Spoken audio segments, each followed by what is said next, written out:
ये शब्द लिख लो, संसार के प्यार से कभी हमें शांति नहीं मिल सकती। 4 दिन वो जरूर दुलार करेगा और इसके बाद फिर हमको भटकना पड़ेगा। भगवान निर्वाह करते हैं प्यार का, संसार निर्वाह नहीं करता। संसार नवम नवम नवम, संसार आज ये वस्तु, कल वो वस्तु, परसों वो वस्तु, आज ये व्यक्ति, कल वो व्यक्ति, परसों वो व्यक्ति, ऐसा मन करता है कि नहीं कर, एक जगह मन नहीं टिकता है।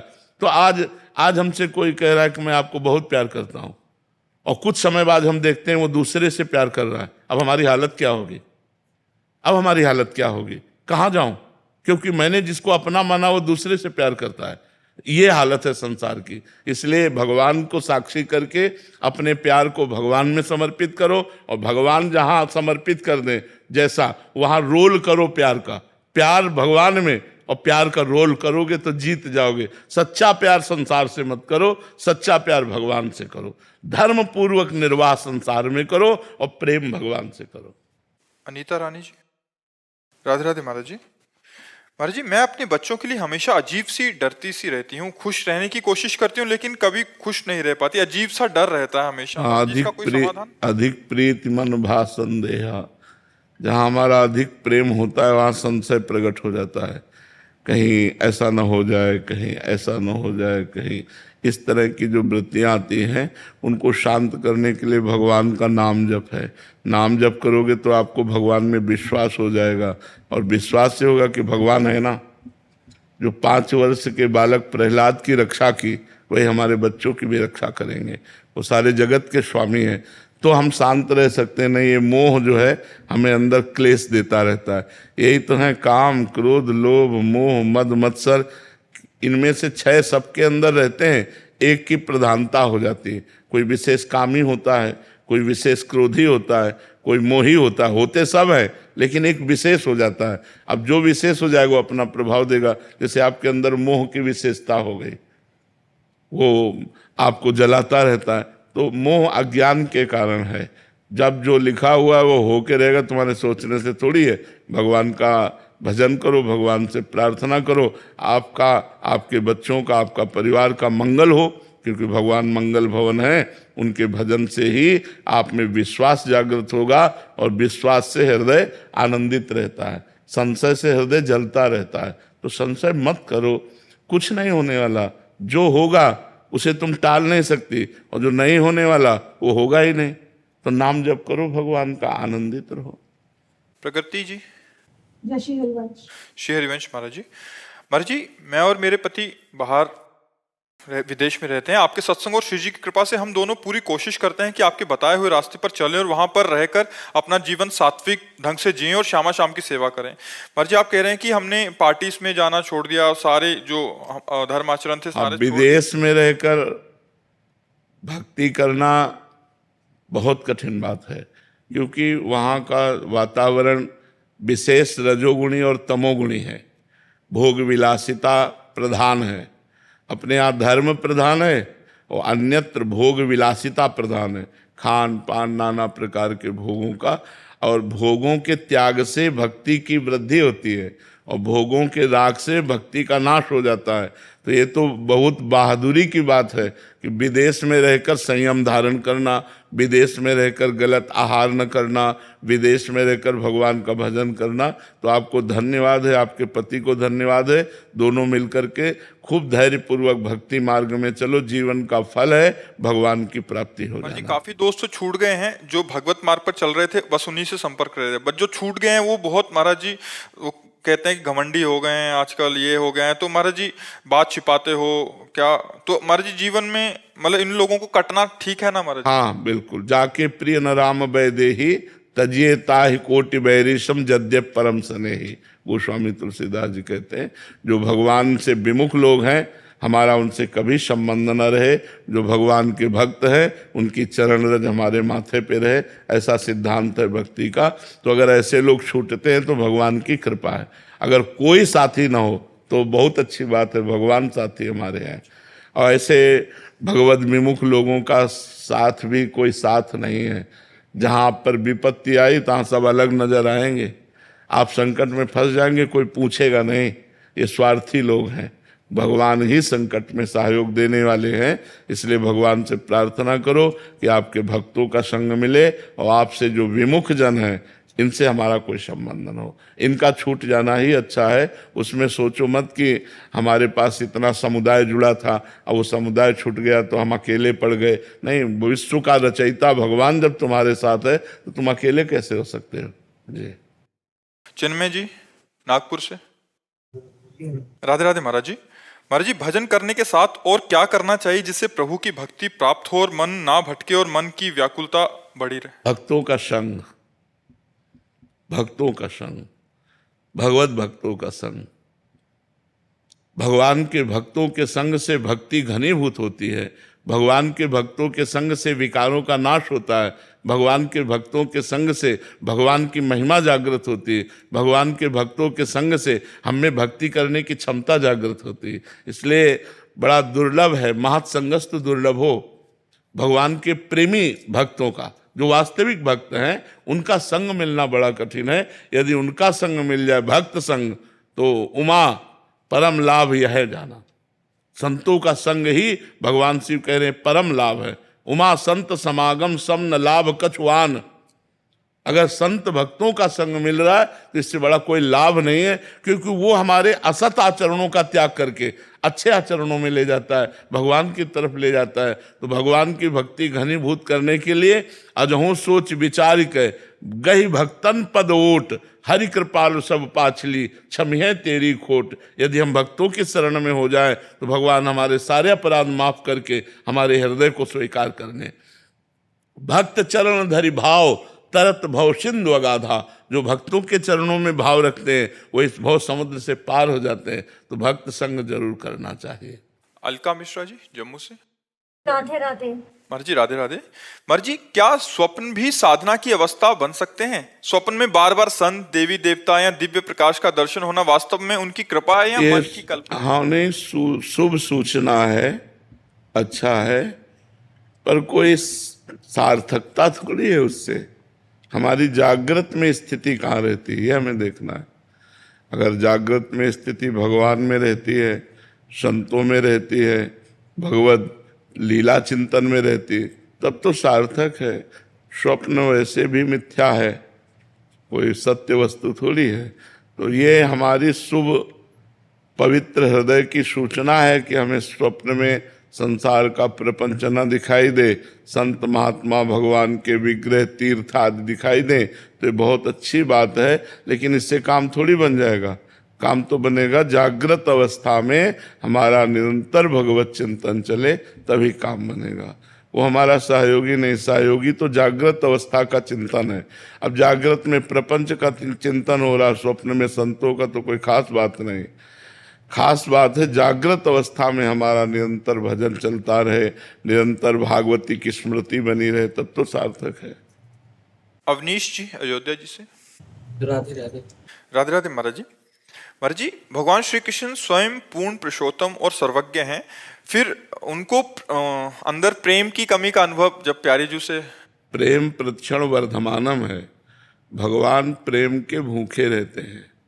जिसके प्रेम जागृत होता है जब जीव के, तो वो अंश मात्र में होता है, वो प्रेम समुद्र है। तो जो जितना बड़ा प्रेमी होता है उतना प्रेम पिपासु होता है। जैसे हमारी प्यारी जी के मुख चंद्र का चकोर की भांति पान करते हुए भी प्रभु के नेत्र अतृप्त रहते हैं और कहते हैं, प्यारी जू जब जब देखो तेरो मुख तब तब नयो नयो लागत। ऐसो भ्रम होत देखो न कमहूरी, द्युति को द्युति लेखनी न कागत। और जबकि अनशन पर भुज दिए बिलोकत, इंदु बदन बिबियोर करत पान रसमत्त परस्पर लोचन त्रसित चकोर। रसमत्त है पर लोचन त्रसित चकोर, फिर भी नेत्रों की प्यास है। हमें जिससे प्यार होता है उसको प्रतिक्षण देखते रहना, उसका सानिध्य और उससे बात करना, उसके साथ खेलना, हंसना, बोलना, यही हमें जीवन में सार्थकता। प्रेम का स्वभाव होता है सानिध्य का अनुभव करना और अतृप्ति, कभी तृप्ति न होना। तो प्रेम समुद्र भगवान प्रेम के इतने पिपासु हैं कि थोड़ा सा कोई जीव प्रेम कर दे तो देखो अर्जुन ऊंचे पे बैठे हैं और भगवान सारथी पद पे बैठे हैं। कहाँ भगवान और कहाँ अर्जुन। तो भगवान इतने प्रेम पिपासु हैं कि अपने भक्त के चरण दाबते हैं। इतने प्रेम पिपासु हैं अपने भक्त के लिए संधि दूत बन जाते हैं पांडवों के लिए। तो ये प्रेम की उनकी महिमा है। भगवान का प्रेम स्वरूप ऐसा है कि भक्तन पाछे यो फिरत ज्यों बछड़ा संग गाय। जैसे बछड़ा के पीछे पीछे गाय घूमती, ऐसे भक्तों के पीछे भगवान डोलते हैं। ये प्रेम है।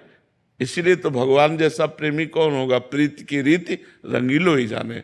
प्रेम में कभी तृप्ति नहीं होती। प्रेम सदा बढ़िबो करे जो शशिकला सुवेश पै आमे पूनो नहीं ताते कबो न शेष। इसमें कभी पूर्णिमा नहीं आती और कभी शेष बचता नहीं और प्रतिक्षण वर्धमान रहता है। तन मन के बिछुरे नहीं पर चाह बढ़े दिन रैन और कबो संजोग न मानहि देखें भरी भरी नैन। कैसे समझोगे। अरवरात मिलवे को निस दिन मिले ही रहत मनो कबहू मिले ना।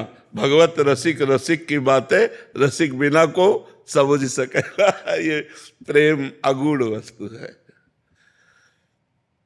हृदय में प्रकाशित हो जाए तो है बहुत, सब में प्रकाशित है इसलिए। और इतना गूढ़ है कि कोई जान नहीं पाता और इतना गूढ़ है कि सब में प्रेम प्रकाशित है। पर वो देह में आ गया, वो वस्तुओं में आ गया, वो धन में आ गया, मकान में आ गया, यहाँ प्रेम बट गया। परिवार के रिश्ते नातों में तो वो मोह हो गया। और वही जब समेट कर भगवान की तरफ लगाया जाता है तो प्रेम हो जाता है। हमारे थोड़ा प्रेम आता है, भगवान प्रेम समुद्र है, इसलिए वो झुक जाते हैं। भक्त के आगे झुक जाते हैं। थोड़े प्रेम, झुकता कौन है जिसके प्रेम अधिक होता है। वही प्रेम में वही हारता है जो बड़ा प्रेमी होता है। प्रेम में वही हारता है जो बड़ा प्रेमी होता है। वही झुकता है जो बड़ा प्रेमी होता है। पहले जो बोले वही बड़ा प्रेमी होता है। तो भगवान जगह जगह भक्तों की सेवा में देखे गए। तो श्री जी की बात तो अलग है। वो तो प्रेम का साक्षात मूर्तिमान समुद्र है। सांद्रानंद घन प्रेम मूर्ति किशोरी, उनकी तो बात ही अलग है। लालजू के हृदय का मूर्तिमान प्रेम ही राधा है। राधा कौन है। लालजू के हृदय का मूर्तिमान प्रेम आह्लाद ही राधा है। महाराज जी, प्रेमी भक्तों के हृदय में अपूर्णता का अनुभव होता रहता है। हाँ, पूरे जीवन भर अपूर्णता का अनुभव होता है। भजन का अभाव अनुभव होता है कि अभी वो भजन नहीं हो रहा जो होना चाहिए। प्रेम में रो रहे हैं पर उनको ये पता नहीं होता कि मेरे अंदर प्रेम है। बस यही कह रहे हैं कोई कृपा करे हमें भगवान से प्रेम हो जाए। अगर कोई दूसरा देखना चाहे तो कैसे देख सकता है महाराज जी। हाँ, दूसरा समझ सकता है। जहाँ भगवान की लीला कथा गुण का वर्णन हुआ तो उनकी आकृति बदलने लगेगी, रोमांच होने लगेगा, उनमें भाव दशाएं आने लगेगी। ऐसे परिचय प्राप्त किया। और अगर खुद कभी अनुभव करना चाहे कि प्रेम जागृत, अहम नहीं होता इसलिए अनुभव नहीं होगा। अहम नहीं होता ना, अहम में ही तो अनुभव होता है कि मैं प्रेमी। अब वो अहम तो अंतर ध्यान हो गया तो अब प्रेम का अनुभव कौन करे। इसलिए वो रोते रहते हैं प्रेम के लिए कि मुझे प्रेम प्राप्त हो जाए। और जबकि प्रेम में डूबे हैं फिर भी प्रेम की चाह है। यही तो प्रेम का चमत्कार है। प्रेम महाराज जी धीरे धीरे होता है। मतलब जैसे स्थिति होती है तो धीरे धीरे गाढ़ होता है, क्रमशः बढ़ता है। प्रेम सदा बढ़िबो करे प्रतिक्षण वर्धमानम। वो धीरे धीरे बढ़ता रहता है। और प्रेमी को अनुभव में नहीं आता कि बढ़ रहा है। उसको ऐसा लगता है मेरे अंदर प्रेम कहाँ है भगवान से। और शुरू कहाँ से होता है महाराज जी। नाम से। जब नाम जप करेंगे फिर गुरु शरणागति होगी, फिर भगवान की नवधा भक्ति होगी, तब आत्मसमर्पण होगा, फिर प्रेम का प्रादुर्भाव होगा। मूल तो नाम, प्रेम मूल यह नाम है। प्रेम की जड़ नाम है। जो नाम जप करता है उसी के हृदय में सब विधान बन जाते हैं और प्रेम का प्रादुर्भाव हो जाता है। साधक कब अनुभव करे कि उसके अंदर हल्का हल्का प्रेम आने लग गया। अनुभव ही नहीं कर सकता। अनुभव करेगा तो प्रेम होगा ही नहीं। मतलब ये अनुभव नहीं होगा कि हम भगवान से प्रेम करते हैं, ऐसा अनुभव नहीं होगा। हृदय द्रवित हो रहा है, अश्रु प्रवाह हो रहा है, बस उसको लग रहा है मुझ दीन पर कृपा हो जाए कि भगवान से प्रेम हो जाए। यही प्रेम है उसके अंदर। और वो चिल्ला चिल्ला कर रोने लगता है, कोई कृपा करे, भगवान कृपा करो, मुझे अधम पर कृपा करो जिससे आपसे प्रेम हो जाए, आपका नाम जप कर लूं, प्रभु कृपा करो। बस वो रोता रहता है। यही प्रेम है। और उसको प्रेम के अभाव में रोना आता है। जी। राहुल पाठक जी फरीदाबाद से। राधे राधे गुरु जी। राधे राधे महाराज जी। महाराज जी, मुझे कर्म प्रधान होना चाहिए या भाव प्रधान? अब अपने अपने हृदय की बात है बच्चा, अलग अलग हृदय की रचना है। कोई हृदय कर्म प्रधान होता है, कोई हृदय भाव प्रधान होता है। तो अब तुम्हारा हृदय क्या है वो तो तुम देखोगे ना, कि तुम्हारी कर्म में प्रवृत्ति अधिक है या बैठ करके भाव बनाने में अधिक प्रवृत्ति है। महाराज जी, मेरा क्वेश्चन ये है कि सहज भाव से हमें प्राप्ति कैसे होगी? जैसे सबरी और मीरा ने भाव की प्रधानता रख, नाम से भाव पैदा होता है। आप हम ऊपर यही कह रहे थे कि मन बड़ा चंचल और मलिन है। जब हम खूब उपासना करते हैं तब वो पवित्र होता है, और पवित्र मन में भागवतिक भाव आते हैं। ऐसे थोड़ी आ जाएंगे भाव, ऐसे भाव संसारिक आएंगे, परमार्थिक नहीं आएंगे, भागवतिक नहीं आएंगे। उपासना से भागवतिक भाव आते हैं। तो पहले हमें श्रवणम, कीर्तनम, स्मरणम, विष्णुपाद सेवनम, अर्चनम, वंदनम, दास्यम, सख्य, आत्मनिवेदनम, तब भाव की जागृति होती है। भाव में डूबा हुआ तो फिर क्या कहना, भाव आ गया तो भगवान की प्राप्ति हो गई। भाव आ गया तो भगवान की प्राप्ति हो गई। भाव तो बहुत बड़ी वस्तु है। प्रारंभ में थोड़ी भाव आ जाएगा, प्रारंभ में तो श्रद्धा और विश्वास काम करता है। अब जब साधना परिपक्व होती तब भाव आता है, फिर भाव देह की प्राप्ति होकर भगवान की सेवा में पहुंच जाता है। समझ पा रहे, भाव बहुत ऊंची वस्तु है। मीरा जी और सबरी जैसा भाव तो छोड़ो, उनके चरणों की रज प्राप्त हो जाए, थोड़ा सा भाव आ जाए तो काम चल जाए। मीरा जी और सबरी जी तो सिद्ध महापुरुष हैं भाव की। अगर गुरुदेव ने कह दिया था कि भगवान आएंगे, 1000 वर्ष तक रोज सोहनी लगाती, फूल डालती, सबरी जी रोज सोहनी लगाती, फूल डालती, भगवान आएंगे गुरु जी ने कहा। कभी उनको अविश्वास नहीं हुआ। नहीं 1 साल, 2 साल, 4 साल भगवान तो आए नहीं तो सेवा बंद कर, नहीं, गुरु जी ने कहा है तो भगवान आएंगे। और एक दिन भगवान आए और सबरी जी को निहाल किया। तो अपने गुरु वाक्यों पर श्रद्धा विश्वास, संत वाक्यों पर श्रद्धा विश्वास, तब जाके भाव की प्राप्ति होती है। अलबेली दासी। श्री हरिवंश महाराज जी, आपके चरणों में कोटि कोटि प्रणाम। महाराज जी, आप कह रहे हैं कि आप पूज्य शोभन सरकार जी के कृपा पात्र रहे हैं और उन्हीं की कृपा से उन्होंने ही वृंदावन भेजा था। तब बोला था कि वहीं डूब जा, मतलब, और आपने उन्होंने कुछ शब्द बोले थे तो कह रहे थे कि आज, मतलब उनकी बात पहले तो समझ नहीं आई, बट अभी समझ आए कि उन्होंने बोला था कि प्रेम में डूबो और विरह में जल जाओ।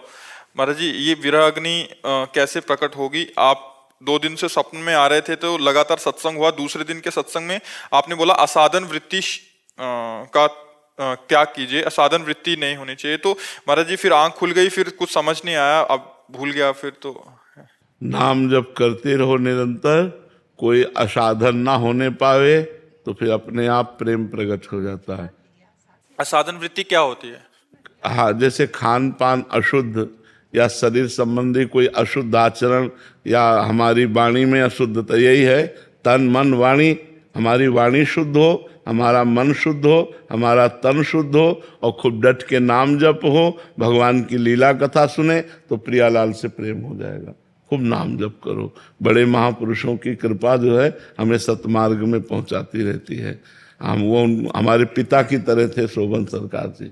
महाराज, आपके तन में पहली बार दर्शन किए, ऐसे लगा साक्षात सरकार ही। हाँ, वो हमारे पिता तुल्य थे, बहुत प्यार मिला उनका। हाँ, उनका बहुत प्यार मिला जी। महाराज जी, आप बचपन में उनका सानिध्य प्राप्त हुआ?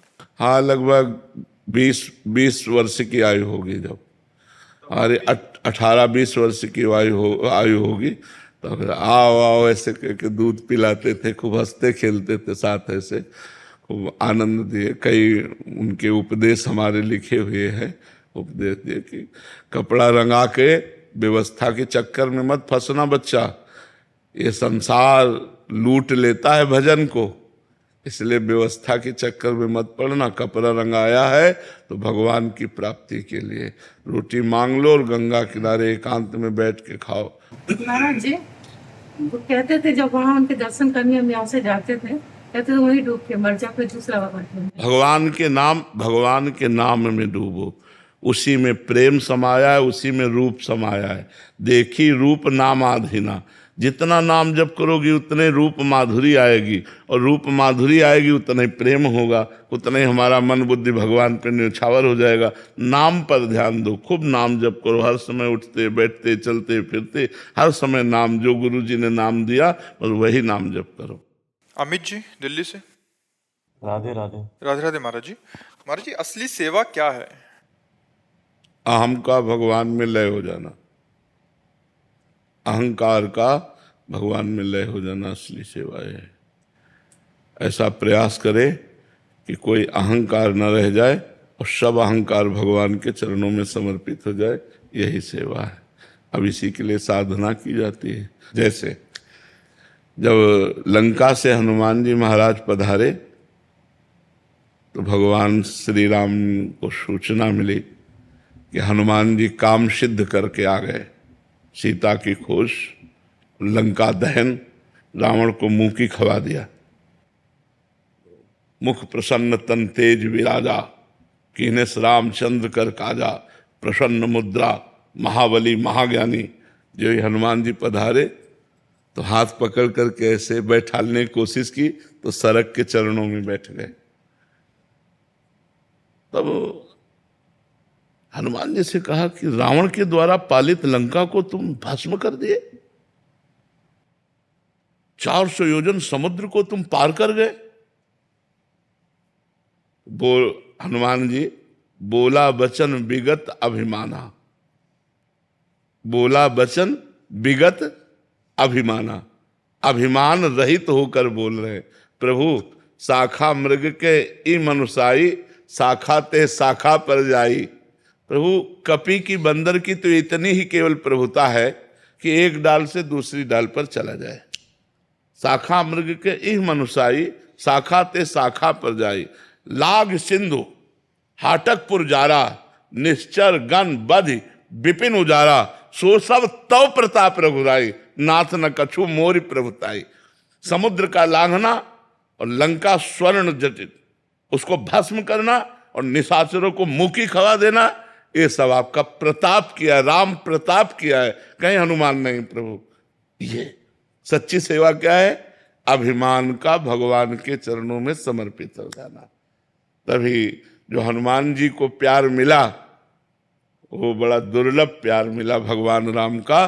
भगवान राम कह रहे हैं तुम संतात उरिन में नाही, अखिल लोक ब्रह्मांडपति भगवान कह रहे तुम संतात उरिन में नाही, कर देखा विचार मन माही। मैंने विचार करके देखा मैं तुमसे उरिन नहीं हो सकता। प्रति उपकार करो का तोरा, सन्मुख होई न सकत मन मोरा। मैं तुम्हारा इसके बदले में क्या उपकार कर सकता हूं? मेरा मन सकुच रहा है कि मैं कुछ नहीं दे सकता तुमको। ये क्योंकि हनुमान जी ने संपूर्ण समर्पण कर दिया। संपूर्ण समर्पण तभी माना जाता है जब अहंकार समर्पित होता है। तो अहंकार रहित होकर की गई सेवा सबसे बड़ी सेवा है। जैसे हम आपको 100 रुपया दे और हमारे मन में रहे कि आपके ही ये 100 रुपया मेरे पास धरोहर की तरह रखे थे, अब आपको दे दिया। तो दियम वस्तु गोविंदम तुभ्यमेव समर्पय, ये सबसे बड़ी सेवा है। समझ पाए आप? नीतू शर्मा जी। राधे राधे महाराज जी, आपके चरणों में कोटि कोटि